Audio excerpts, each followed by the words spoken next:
Regulation of transcription in eukaryotes. The control of gene expression is far more complex in eukaryotes than the bacteria and is primarily controlled at the level of initiation of transcription. As in bacteria, transcription in eukaryotic cells is controlled by proteins that bind to the specific regulatory sequences and modulates the activity of RNA polymerase. In addition, the packaging of DNA into chromatin and its modification may also control the eukaryotic gene expression. So, influence of chromatin structure on transcription. Transcriptionally inactive DNA is organized in a condensed chromatin structure. Histones are the proteins which are primarily responsible for assembling DNA into chromatin. They are small basic peptides of 11 to 16 kilodalton, which are rich in lysine and arginine residues. They have been well conserved through evolution. Histones H2A, H2B, H3, and H4 are referred to as the core histones. Each contains a globular domain and a highly charged N-terminal tail that is especially enriched in lysine and arginine.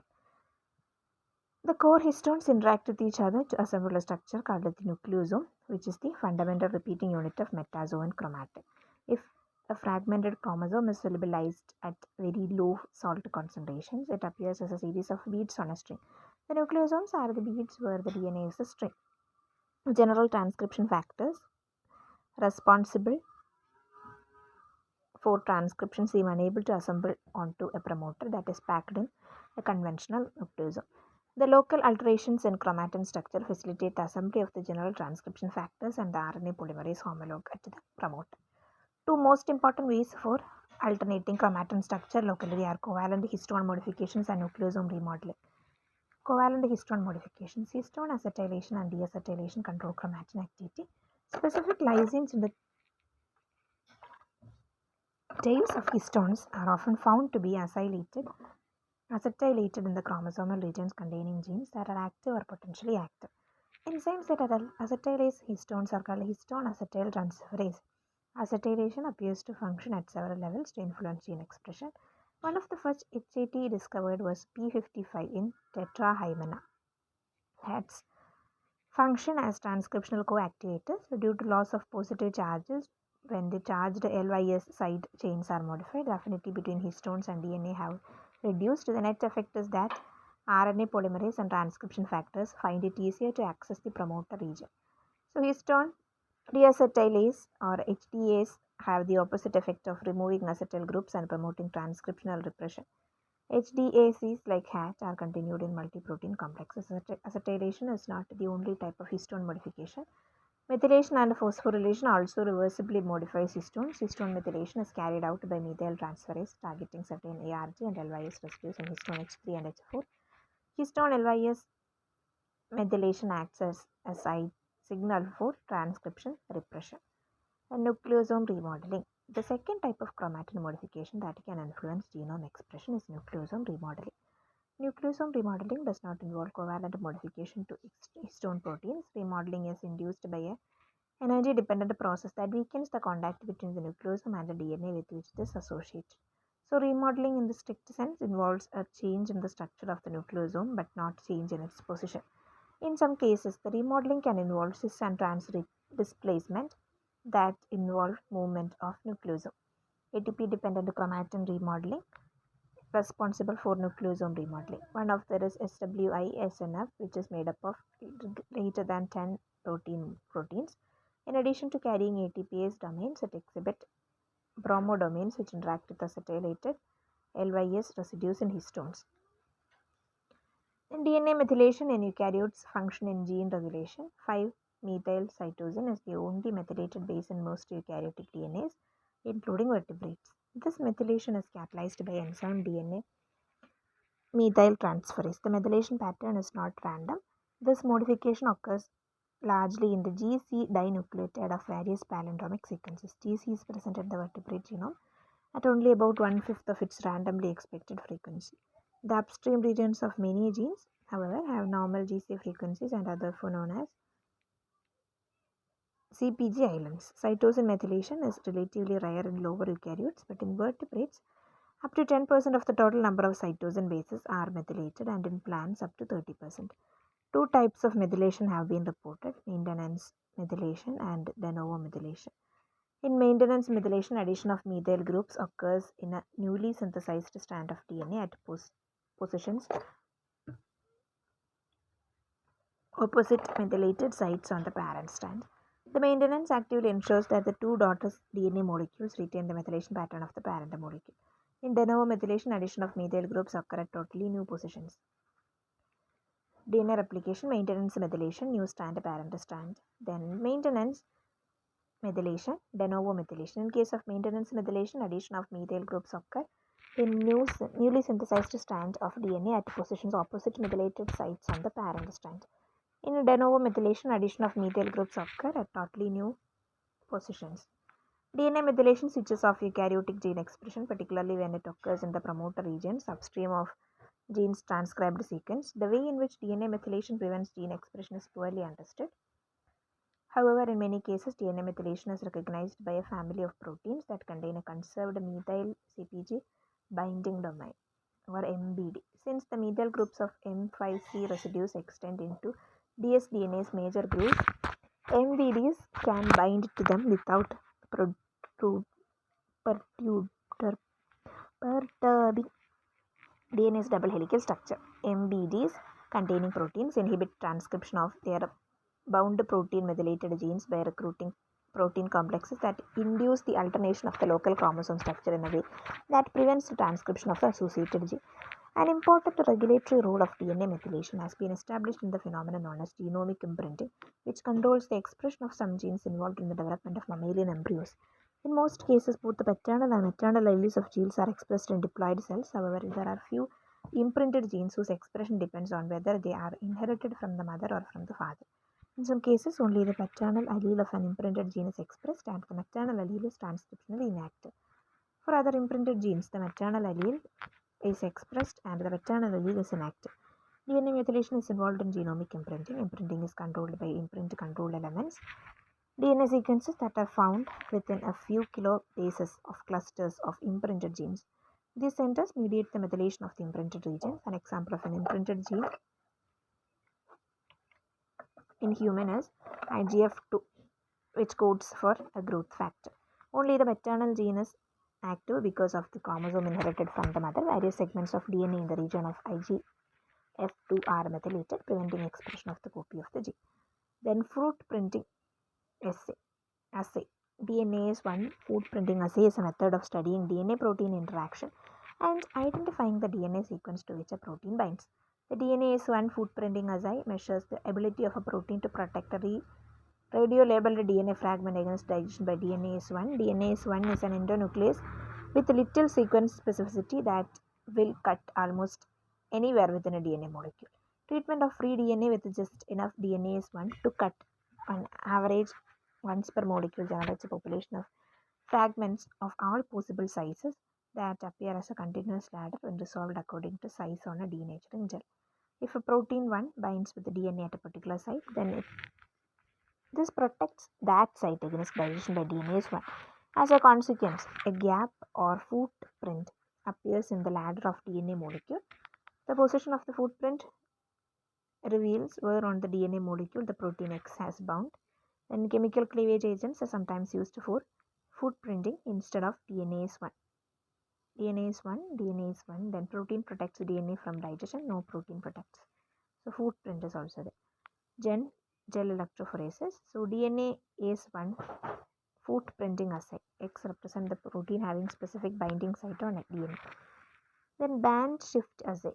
The band shift assay tests the ability of a protein to bind a radio-labeled DNA fragment as it migrates to a non-denaturing gel under the influence of an electric current.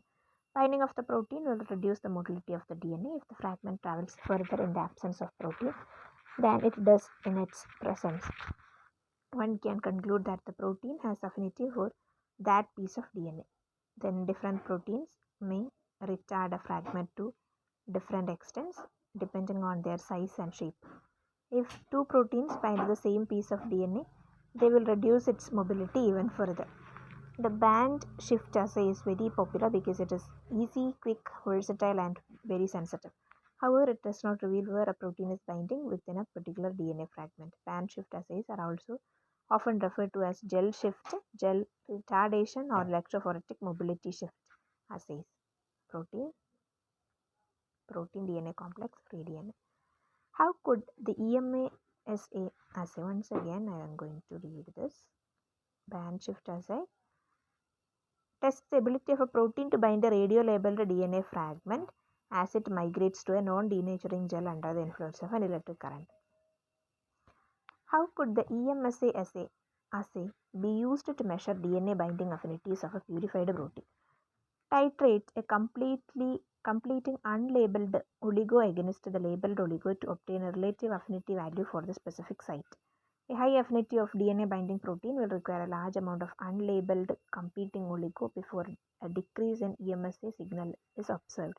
Specificity of binding can be measured by competing with an unlabeled mutated or non-specific oligo. Then RNA interference, also called RNA-mediated interference, but abbreviated RNAi, is a mechanism of RNA-guided regulation of gene expression that is common in eukaryotic cells. RNAi involves double-stranded ribonucleic acid or dsRNA interfering with the expression of genes with sequences that are complementary to this dsRNA. The most well-studied outcome of RNAi is a form of post-transcriptional gene silencing, where an antisense RNA strand marks a passenger RNA for degradation by a ribonuclease. The ribonuclease containing multiprotein complex RNA-induced silencing complex that carries out this degradation reaction is conserved across the eukaryotic domain as in the enzyme dicer, which processes dsRNA to the short, about 24 nucleotide long fragments that target RNA for destruction. In cells, the fragment of double-stranded RNA that initiate the RNAi process often come from pre-microRNAs, RNA molecules that are involved in gene regulation. The ability of RNAi to dramatically and selectively reduce the expression of an individual gene in a cell makes RNAi a valuable in vivo laboratory research tool, both in cell culture and in multicellular organisms. So synthetic dsRNA can be added to cells in order to artificially induce RNAi. RNAi can also be used for large-scale screens that systematically shut down each gene in the cell. This can help identify the components necessary for particular cellular processes or an event such as cell division. RNA has been particularly well studied in certain organisms such as C. elegans, in which the gene silencing phenotype is heritable, in Drosophila, and in plants where the effect can spread from cell to cell within the organism. Historically, RNA interference was known for other names, including post-transcriptional gene silencing, transgene silencing, or quelling. Only after this apparently unrelated process were fully understood did it become clear that they all described the RNAi phenomenon. Well, before RNAi was discovered, RNA was used to reduce gene expression in plant genetics. Single-stranded antisense RNA was introduced into plant cells and hybridized into the homologous single-stranded sense messenger RNA. In 2006, Andrew Fire and Craig C. Mello shared the Nobel Prize in Physiology or Medicine for their work on the RNA interference in the nematode worm Caenorhabditis elegans, which they published in 1998. Then dicing and silencing. The precise mechanism behind RNAi is not yet fully understood, but what was established early on was that the gene silencing effect occurs after the creation of RNA from DNA, that is the transcription process, because dsRNA created to target the introns which are spliced out of the mRNA did not activate RNAi. Hence, the umbrella term for post-transcriptional gene silencing used to describe RNAi suppression and quelling. The central process of RNAi is the chopping of dsRNA into smaller pieces of defined length, then by the appropriate named enzyme dicer. Dicer chops dsRNA into two classes of smaller RNAs, microRNAs, and small interfering RNA or siRNA that are around 21 to 23 nucleotides in length. Although miRNA also stop protein production, and as described in another paragraph, the boundaries between siRNA and miRNA have become blurred. siRNAs are thought to be the main protagonists in RNAi. Dicer delivers these siRNAs to a group of protein called RNA-induced silencing complex, which uses the antisense strand of siRNA to bind to and degrade the corresponding mRNA, resulting in gene silencing. So, dsRNA cleavage, siRNA, mRNA targeting, antisense strand, mRNA cleavage, degraded mRNA. RNA-mediated gene silencing, modified from some other text. So, dicer, cytoplasm, hairpin precursor, chromatin remodeling, degradation and translational inhibition, a model for the mechanism of RNA. Next is about silencing.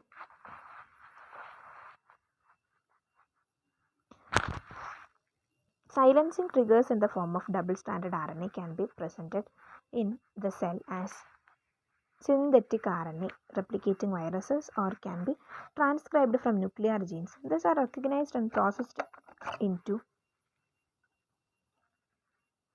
small interfering RNA by dicer. The double-stranded siRNAs are passed on to the RNA inducing silencing complex, and the complex becomes activated by unwinding of the duplex. So activated risk complexes can regulate gene expression at many levels. Almost certainly such complexes act by promoting RNA degradation with siRNAs and translational inhibition with microRNAs. However, small complexes probably also target chromatin remodeling in plants. Application of the silencing signal can also occur. Next is about microRNA. MicroRNA are small non-coding RNA molecules encoded in the genomes of plants, animals, and their viruses. This highly conserved, about 21 mer RNA appeared to regulate the gene expression post-transcriptionally by binding to 3' untranslated regions of specific mRNA. Victor Arbos and colleagues identified the first miRNA Lin4 in Caenorhabditis elegans over a decade ago. The Lin4 gene was unusual in that it did not encode a protein but rather a small RNA that imperfectly base paired to complementary sequences on target messenger RNAs in order to block gene expression. In 2000, a single miRNA LET7 was discovered by Gary Rookin's group to direct the later stages on C. elegans development in a similar manner to Lin4.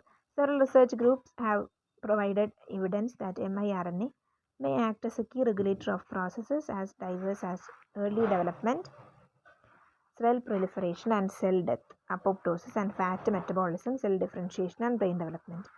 And miRNA genes and their expression. Nearly 3,000 miRNA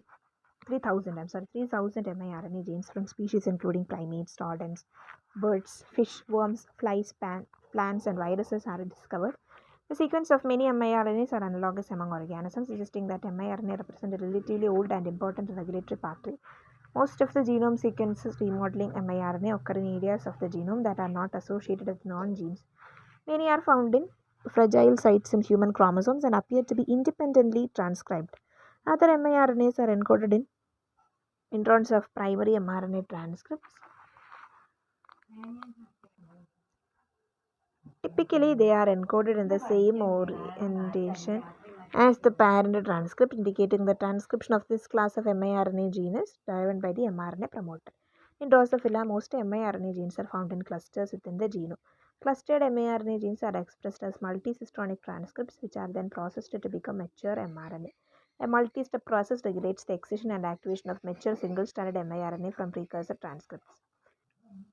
So typically they are encoded in the same orientation as the parent transcript, indicating the transcription of this class of miRNA gene is driven by an mRNA promoter. In Drosophila, most miRNA genes are found in clusters within the genome. Clustered miRNA genes are expressed as multicystronic transcripts, which are then processed to become mature miRNA.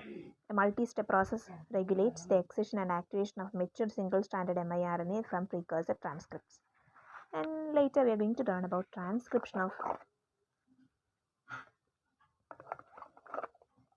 pre-miRNA. miRNAs are initially expressed as long RNA transcripts up to 1 kb in length or longer, termed primary miRNA. It is believed that they are transcribed by RNA polymerase II and include 5' caps and 3' poly A tails. The miRNA portion of the prime miRNA transcript likely forms a hairpin with singles for dsRNA specific nuclease cleavage. Transcription of pre-miRNA. miRNAs are initially expressed as long RNA transcripts up to 1 kb in length. Processing into pre-miRNA in the nucleus. The dsRNA specific ribonuclease DROSHA and the dsRNA binding protein, two components of the nuclear microprocessor complex, cleave the long pre-miRNA to release 70 to 100 empty hairpin shaped precursor miRNA, pre-miRNA. The processed pre-miRNA typically have 1,4 LT3' overhangs, 25 to 30 mbp stems, and relatively small loops. Drosha also generates either the processed pre-miRNA typically have 1 to 4 and 3' overhangs, 25 to 30 base pair stems, and relatively small loops. Dosha also generates either the 5' or 3' end of the mature miRNA depending on which strand of the pre-miRNA is selected by RISC. The pre-miRNA end formed at the Drosha cleavage site will eventually form one end of the mature miRNA. The processed pre-miRNA typically have 1 to 4 NT 3' overhangs. The pre-miRNA end formed at the Drosha cleavage site will eventually form one end of the mature miRNA. Whether this end becomes the 5' or 3' end of the mature miRNA depends on which strand is eventually selected by RISC. The other miRNA end is generated in subsequent processing steps. So export of pre-miRNA to the cytoplasm, dicer complex processing in cytoplasm. Once exported to the cytoplasm, the pre-miRNA is further processed by a complex containing the RNA ACE3 endonuclease dicer and dsRNA binding protein. The dicer complex cleaves the pre-miRNA approximately 90 base pairs from Drosha cut site. The resulting DNA strand RNA has 1 to 4 and 3 overhangs at either end. miRNA strand selection by RISC. The final step in miRNA maturation is the selection and incorporation of one strand of miRNA into the RNA-induced silencing complex. Selection of active strand from the dsRNA appears to be based primarily on the stability of termini of the two strands of the dsRNA. The strand with the lower stability base pairing of 2,4-NT at its 5' end preferentially associated with RISC and becomes the active miRNA. Then genetic code, general features of genetic code. The genetic code is written in linear form using the ribonucleotide bases that compose mRNA molecules as letters. Each word within the mRNA contains 3 ribonucleotide letters. Each group of 3 ribonucleotides called a codon specifies one amino acid as the codon is a triplet. The codon is unambiguous, meaning that each triplet specifies only a single amino acid. The code is degenerate, meaning that a given amino acid can be specified by more than one triplet codon. This is the case for 18 of the 20 amino acids. The different codons for a given amino acid are said to be synonymous. For example, UUU and UUC are synonymous of phenylalanine, whereas serine is encoded by the synonyms UCU, UCC, and UCA, UGC, so UCG, and AGU and AGC.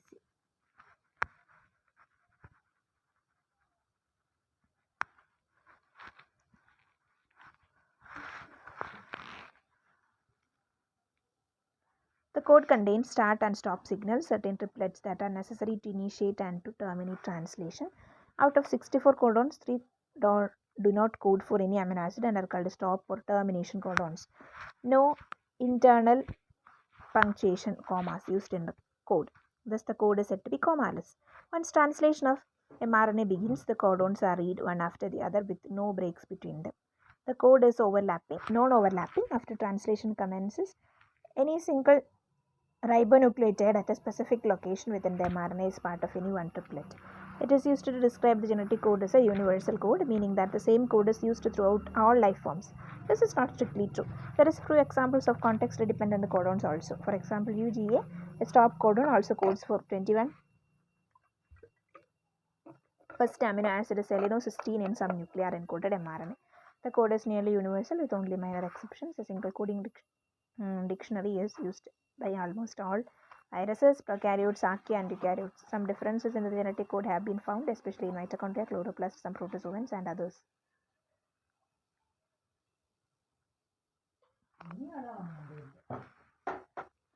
Next is about Wobble hypothesis. Wobble in the anticodon. It was first proposed that a specific tRNA anticodon would exist for every codon. If that were the case, at least 61 different tRNAs, possibly with an additional 3 for the chain terminating codons, would be present. In 1966, Francis Crick devised the Wobble concept to explain these observations. It states that the base at the 5' end of the anticodon also show non-standard base pairing with any of several bases located at the 3' end of a codon. So first base of anticodon and third base of codon is the Wobble position. For example, U at the Wobble position can pair with either adenine or guanine, while I can pair with U, C, or A. However, the verbal rules do not permit any single tRNA molecule to recognize 4 different codons. 3 codons can be recognized only when eosin occupies the first 5' position of the anticodon. Next is about translation, that is protein synthesis in organisms. So translation is synthesis of protein on the mRNA template. Proteins are made up from a set of 20 amino acids called standard amino acids. Each of the 20 amino acids is specified by specific codons. One additional amino acid, selenocysteine, present in some polypeptide, is specified by specific codons. One additional amino acid, that one is directed by a modified reading of the genetic code. Polypeptide synthesis proceeds from N terminus to C terminus, and ribosome read mRNA in the 5' to 3' direction. 3 kinds of RNA molecules perform different. Proteins are made up of a set of 20 amino acids called standard amino acids. Each of the 20 amino acids is specified by specific codons. One additional amino acid, selenocysteine, present in some polypeptide, is directed by modified reading of the genetic code. Polypeptide synthesis proceeds from N terminal to C terminus, and ribosome read mRNA to the 5' to 3' direction. We know that. Then 3 kinds of RNA molecules perform different but cooperative functions in protein synthesis. Messenger RNA carries the genetic information copied from DNA in the form of a series of 3 base code words, each of which specifies a particular amino acid. Most of eukaryotic mRNAs represent only a single gene. They are monocytonic. mRNAs carry sequences coding for several proteins and called polycystonic. So in these cases, a single mRNA is transcribed from a group of adjacent genes. Most of the prokaryotic mRNA are polycystonic. All mRNA contain 2 types of regions. The coding region consists of a series of codons starting with AUG and ending with a termination codon. But the mRNA is always longer than messenger RNA, carries the genetic information copied from DNA in the form of a series of 3 base code words. In these cases, a single mRNA is transcribed from a group of adjacent genes. Most of prokaryotic mRNA are polycystonic. So all mRNAs contain 2 types of regions. The coding region consists of a series of codons starting with AUG and ending with a termination codon. But the mRNA is always longer than the coding region. Extra regions are present at both ends. The unit untranslated region at the 5' end is transcribed as a leader, and untranslated region at the 3' end is called trailer. An mRNA can be translated in 3 different reading frames depending on where the decoding process begins. However, only one of these 3 possible reading frames in the mRNA encode the required protein. 3 possible reading frames in mRNA. Transfer RNA is the key to deciphering the code words in mRNA. Each type of amino acid has its own type of tRNA which binds it and carries it to growing end of a polypeptide chain if the next code word on mRNA calls for it. Then ribosomal RNA associated with a set of proteins to form ribosomes. These complex structures which physically move along on mRNA molecules on 5' to 3' direction catalyze the assembly of amino acids into protein genes. They also bind tRNA and various accessory molecules necessary for protein synthesis. Ribosomes are composed of a large and small subunit, each of which contains its own RNA molecules or molecules.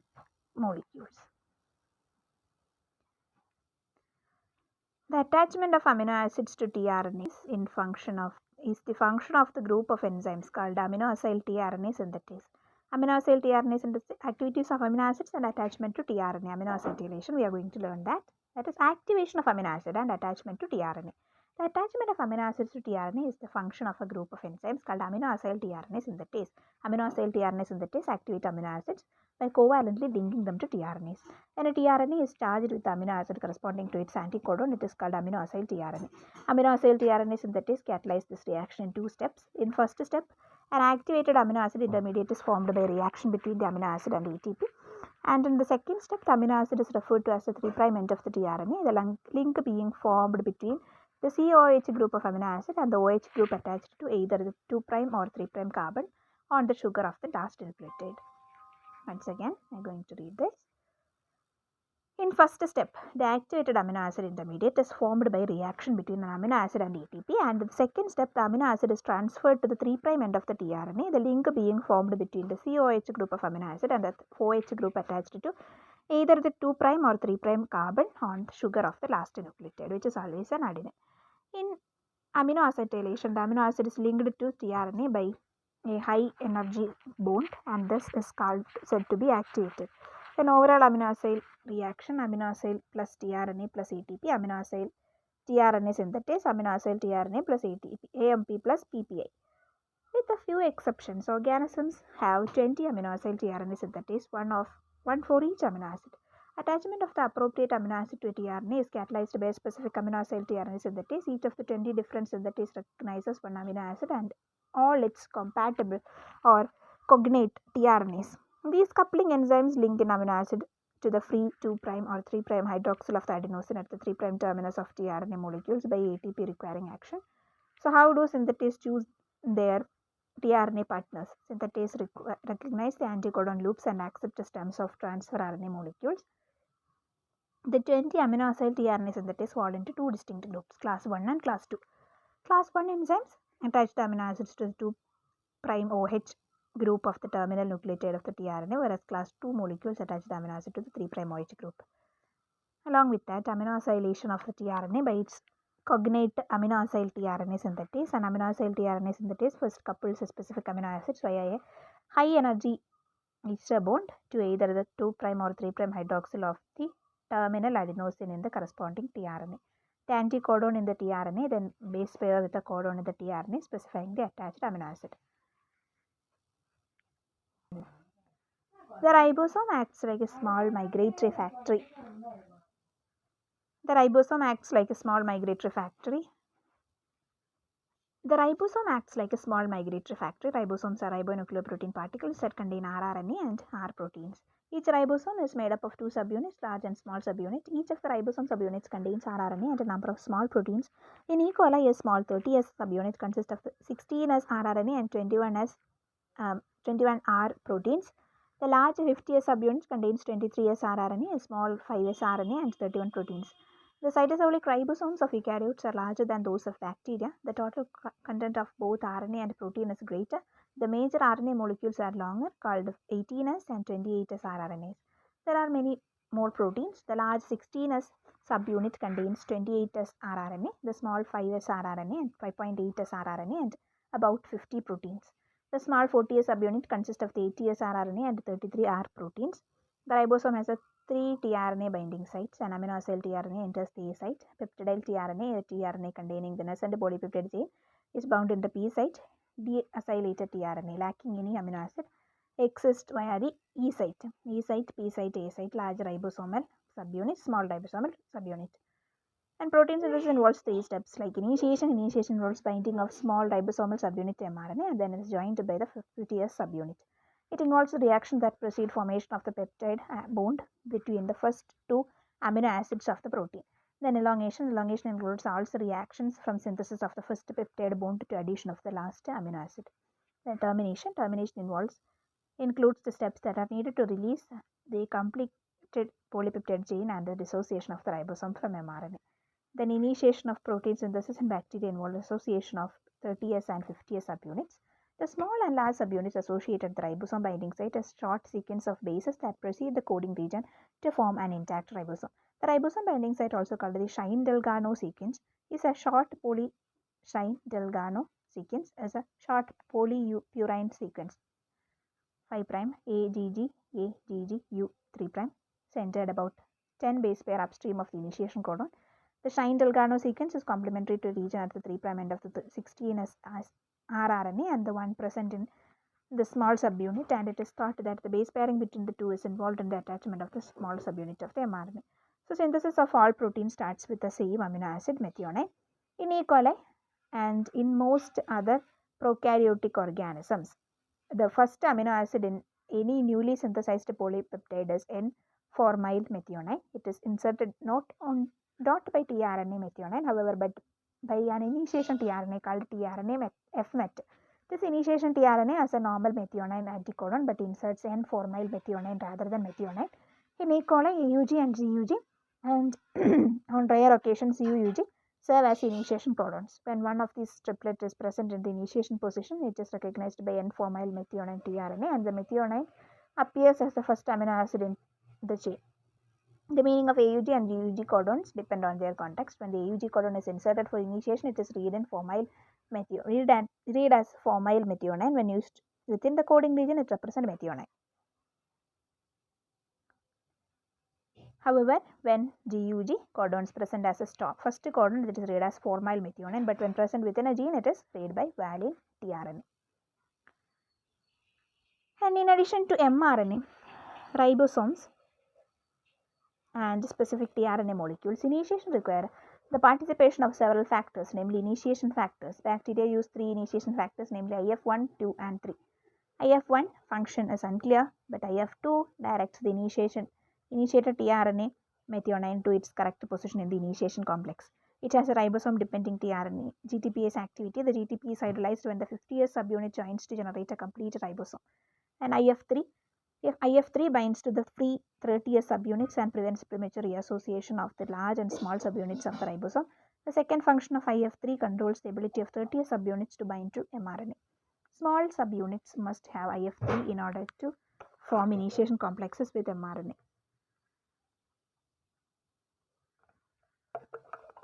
Steps involved in initiation. The first step in initiation is the binding of mRNA to the 30S subunit. The binding is stimulated by the initiation factor IF3. When not engaged in protein synthesis, the ribosomal subunit exists in the free form. They assemble into complete ribosomes as a result of initiation process.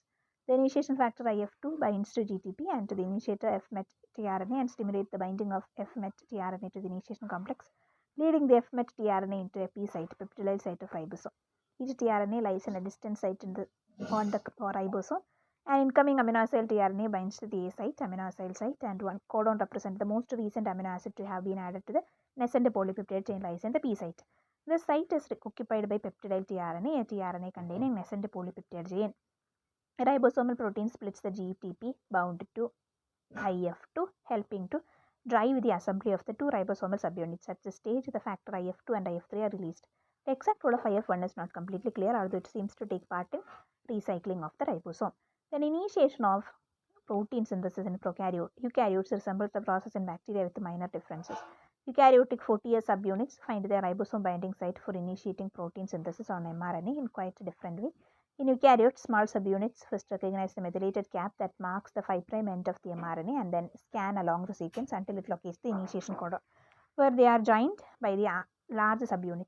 The scanning process in eukaryotic protein synthesis is powered by helicase that hydrolyze ATP. So selection of this initiation AUG is facilitated by specific surrounding nucleotides called the Cossack sequence. Yeah. Once the small ribosomal subunit with its bound methionine tRNA is correctly positioned at the start codon, union with the large 60S ribosomal subunit complete formation of the 80S ribosome. Bacterial ribosome, unlike eukaryotic ribosomes, bind directly to start codons in the interior of the mRNA molecule to initiate protein synthesis. The vast majority of eukaryotic initiation events involve scanning from the 5' cap. But there is an alternative means of initiation with which the 40S subunit associates directly with an internal site called the internal ribosomal entry site, or IRES. In poliovirus, mRNA do not have a cap structure, so the 40S ribosomal subunit contacts an IRES. Initiation in eukaryotes uses AUG as an initiation codon. The initiated tRNA not contains formylated methionine. Similarly, eukaryotic cells have more initiation factors than bacteria, 12 factors that are required for initiation, and also require poly A tail for the formation of an initiator complex at the 5' end. So SOS subunit plus IF3, then tRNA, IF2, GTP.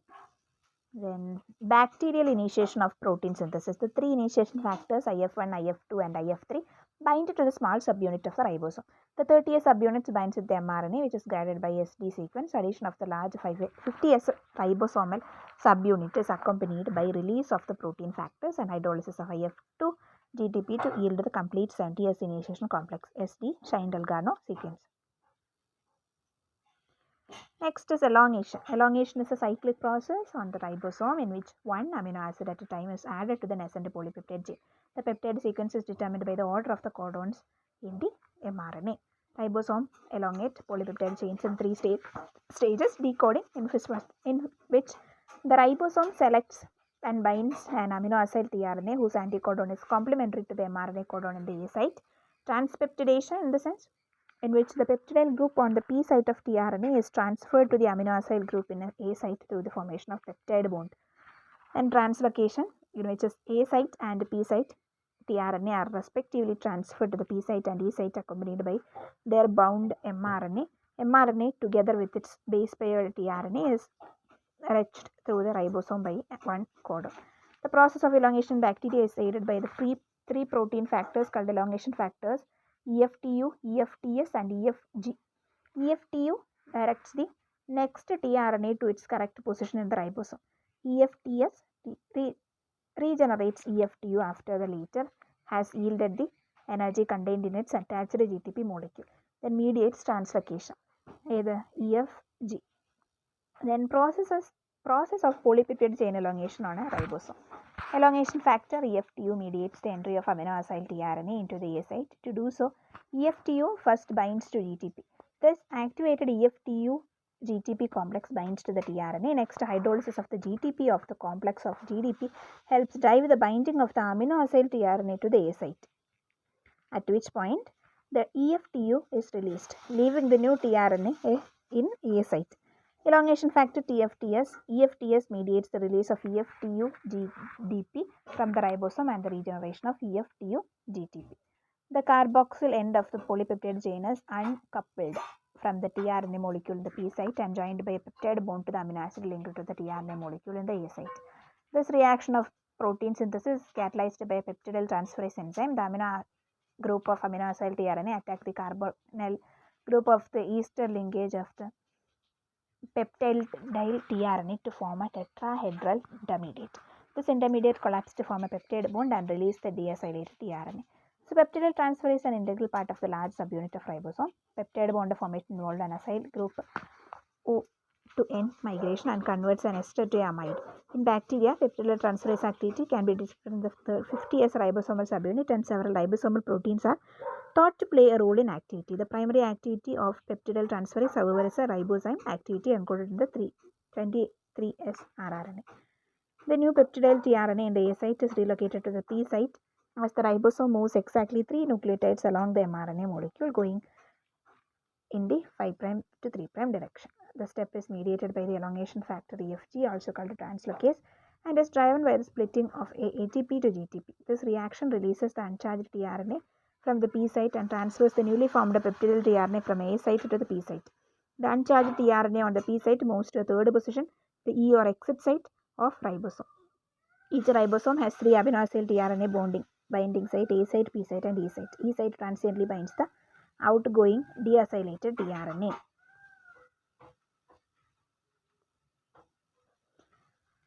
So, the elongation of phase of protein synthesis on a ribosome.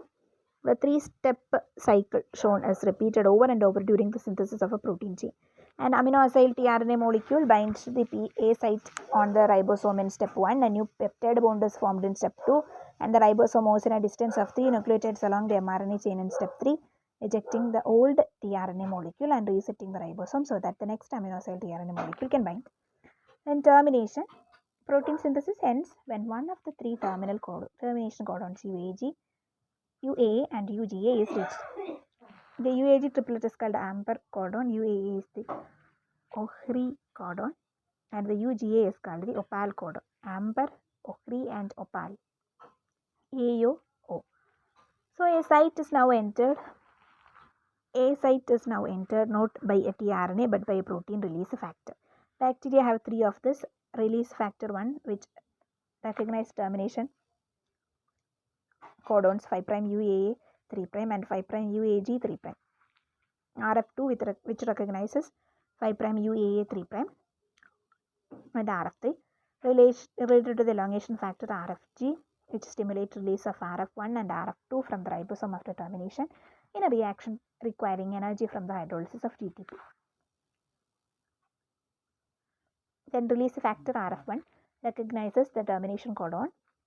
RF2 recognizes another termination codon. Then RF3 stimulates dissociation of RF1 and RF2 from the ribosome after termination.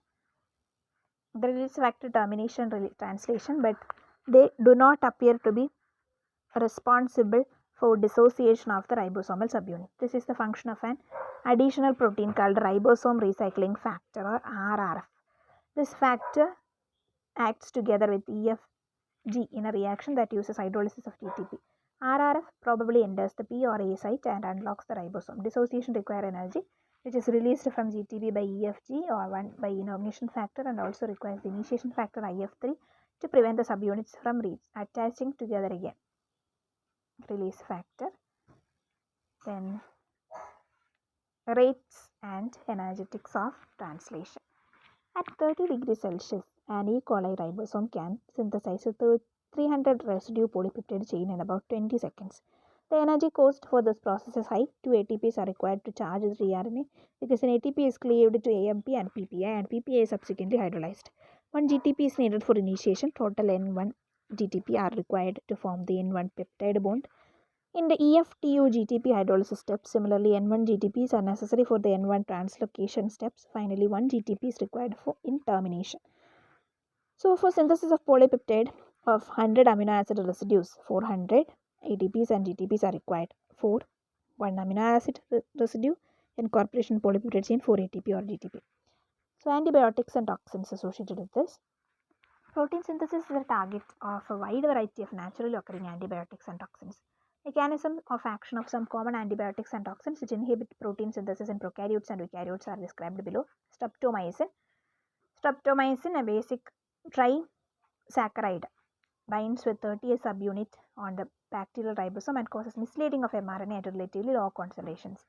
Chloramphenicol binds the 50S ribosomal subunit and blocks peptide bond formation through inhibition of peptidyl transferase but does not affect cytosolic protein synthesis in eukaryotes. Then tetracycline binds to the 30S ribosomal subunit and interferes with amino acid tRNA binding. Then erythromycin and clindamycin binds to the 50S ribosomal subunit and inhibits peptide chain elongation. Then fusidic acid binds to EFG and blocks translocation. Then cycloheximide blocks the peptidyl transferase of 80S ribosome but not that of 70S bacterial and mitochondrial and chloroplast ribosome. Then puromycin is a secondary metabolite of Streptomyces alboniger that blocks protein biosynthesis. Puromycin is structural analog of 3' end of amino acid transfer RNA but differs from tRNA insofar as the amino acid residue is linked to the ribose via an amide bond rather than an ester bond. Puromycin, like amino acid tRNA, binds to the A site of the ribosome peptidyl transferase center. When an A site is occupied by puromycin, peptidyl transferase links the peptide residues of the peptidyl tRNA in the ribosomal P site covalently to puromycin. Since the amide bond cannot be cleaved by the ribosome, no further peptidyl transfer takes place and the peptidyl puromycin complex falls off the ribosome. Next is about the diphtheria toxin, an exotoxin of Corynebacterium diphtheriinae. Infected with a specific lysogenic phage, stops the protein synthesis in eukaryotes by inactivating the elongation factor EEF2. Inactivation of elongation factor EEF2 occurs due to ADP ribosylation, which is catalyzed by a fragment of toxin. Then resin, a toxic protein of the castor bean that inactivates the 60S subunit of eukaryotic ribosome by depurinating a specific adenosine into 28S rRNA. Next is about post-translational modification of polypeptide. Chemical modification. Primary translation products often undergo a variety of modification reactions involving the addition of chemical groups which are attached covalently to the polypeptide chain. This can involve simple chemical modification like hydroxylation, phosphorylation of the side chains of single amino acids, or the addition of different types of carbohydrate or lipid groups. Acetylation, methylation, phosphorylation, hydroxylation, N-formylation, carboxylation, addition of sugar side chain, O-linked glycosylation, N-linked glycosylation, addition of lipid glycolipid, then acylation or N-myristylation, GPI or glycolipid, then myristylation, palmitylation, farnesylation, addition of biotin, biotinylation. Once again, I am going to read this. Acetylation, methylation, phosphorylation, hydroxylation, then N-formylation, carboxylation, addition of sugar side chain, O-linked glycosylation, N-linked glycosylation, addition of lipid or glycolipid, acylation, then myristylation, GPI, myristylation, palmitoylation, farnesylation, addition of biotin and biotinylation. Next is about cleavage and splicing. Occasionally, the primary translation product of a gene contains one or more short amino acid sequences called inteins that exercise themselves from the nascent polypeptide. Inteins occur in both eukaryotic and prokaryotic polypeptides. One of the first inteins discovered is the REC-A protein required for recombination in Mycobacterium tuberculosis, a bacterium that causes tuberculosis. Then ubiquitin-mediated protein degradation. The ability to degrade proteins is an essential function of all eukaryotic cells. The two main proteolytic systems within eukaryotic cells are lysosomes and proteasomes. Lysosomes are membrane-bound organelles that contain an assortment of acidic hydrolases, including many proteolytic enzymes. Proteasomes are multi-protein complexes found in the cytosol of the nucleus. Proteasomes do not digest cellular proteins indiscriminately, but rather participate in the unregulated breakdown of proteins that have been altered so as to susceptible to degradation. The 26S proteasome is formed in the ATP-dependent association of the 20 proteasome of the 90S complex. It catalyzes the ATP-dependent degradation of polyubiquitinated proteins. The reactions involved in the attachment of ubiquitin to a protein. In the first part of the process, ubiquitin terminal carboxyl group is joined via ester linkage. Even in a reaction driven by ATP hydrolysis, the activated ubiquitin is subsequently transferred to a sulfhydryl group of E2 and then in a reaction catalyzed by E3 to a LYS amino group on a target protein.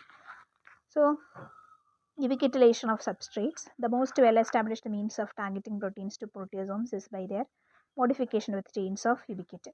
Ubiquitin, a highly conserved protein of 76 amino acids, is usually attached to substrates by a isopeptide bond between a substrate or ubiquitin lysine residues and its C-terminal glycine of ubiquitin.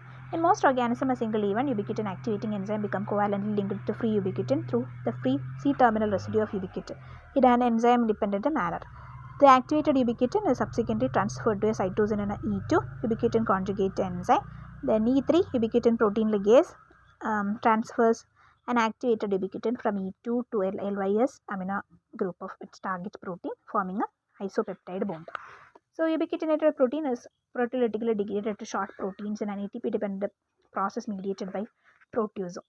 Next topic is about mutation. Genome is not a static entity. It is subject to a variety of different types of heritable changes. A sudden heritable change in the sequence of an organism's genome that give rise to alternate forms of any gene is called a mutation. It can simply be put as abrupt change in the genotype of an organism that is not the result of recombination. The process by which mutation is produced is called mutagenesis. An organism exhibiting a novel phenotype as a result of presentation of a mutation is referred to as a mutant. In broad sense, term mutation involves all type of heritable genetic changes of an organism not explainable by recombination of pre-existing genetic variability. Such genetic changes include ploidy, chromosomal aberrations, and changes in individual genes. Generally, the change in individual gene is known as the gene mutation. Gene mutation at nucleotide level that involves substitution of one base pair of another or deletion or addition of single base pair is described as point mutation. General characters of mutation. Mutations are generally recessive, but dominant mutations also occur. Mutations generally harmful to the organism. Mutations are random, occur at any time and in any cell at any time or at any organism. So mutations are recurrent. Same mutation may occur again and again. So role of mutation we are going to learn. Ultimate source of all genetic variation and it provides raw material for evolution. Mutation results in the formation of alleles. Without mutation, all genes would exist in only one form. Organisms would be able to evolve and adapt to environmental changes. Then molecular basis of gene mutation.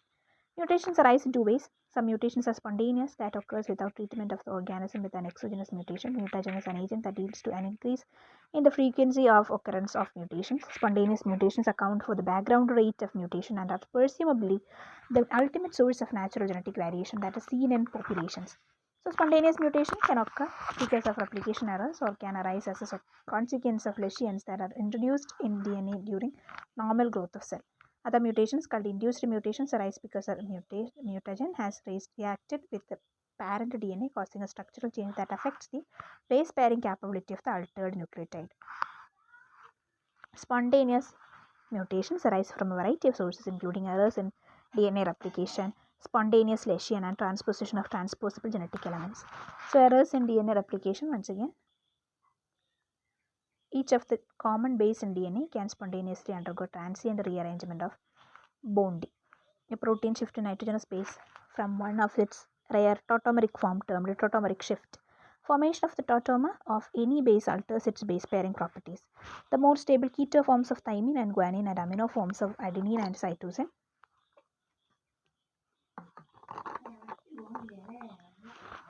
more frequently. The bases would be expected to exist in their less stable tautomeric forms for only very short periods of time. However, if a base existed in the rare form at any moment that it has being replicated or being incorporated into an assigned DNA chain, a mutation might result. When the bases are present in their rare imino or enol states, they can form adenine, cytosine, and guanine thymine base pairs. The net effects of such an event and the subsequent replication required to segregate the mismatched base pair is an AT or GC to GC or AT base pair substitution. So, tautomeric forms of 4 common bases in DNA. The shifts of hydrogen atoms between the numbers 3 and number 4 positions of the pyrimidines and between the number 1 and number 2 positions of the purines change the base pairing potential of the bases. So, rare enol tautomeric form of guanine, DNA replication, wild type, mutant, wild type, and wild type, first generation. Next is about mutation by tautomeric shifts in the base of DNA. In the example diagram, a guanine undergoes a tautomeric shift to its rare enol form at the type of replication. In its enol form, it pairs with thymine. During the next replication, the guanine shifts back to its more stable keto form. The thymine incorporated opposite the enol form and guanine directs the incorporation of adenine during subsequent replication. The net result is GC to AT mutation.